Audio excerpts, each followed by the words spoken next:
Жас кезінде Лұқпан хәкім бір бай көпестің қолында қылдықта болған екен. Сәлем достар, Рухани Storytelling каналына қош келдіңіздер. Видеоны соңына дейін тамашалап, қолдауларыңызды сұраймын.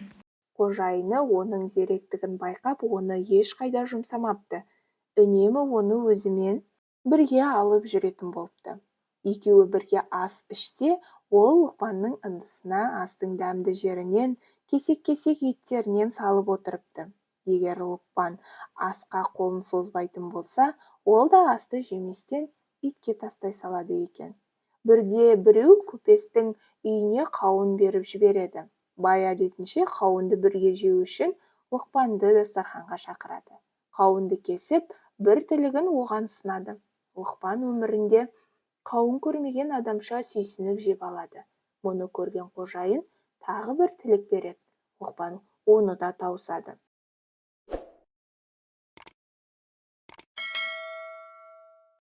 Қожайын оның жегеніне сүйсінді ме, үсті-үстіне бере берді. Лұқпан да бірін қалдырмай жей берді.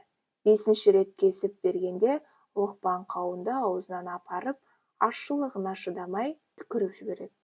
Сөйтіп біразға дейін өз-өзіне келе алмай отырады. Асқазаны уланып, тілі ойылып кетіпті.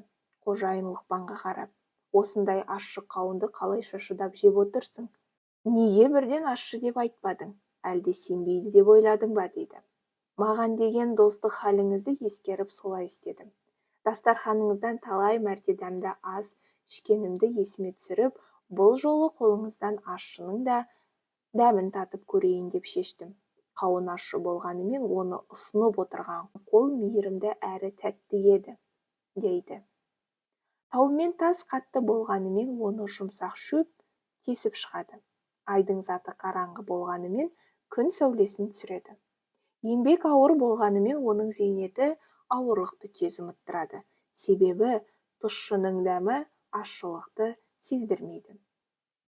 Bir бардың, бір жоқтығы, бір аштың, бір тоқтығы болады.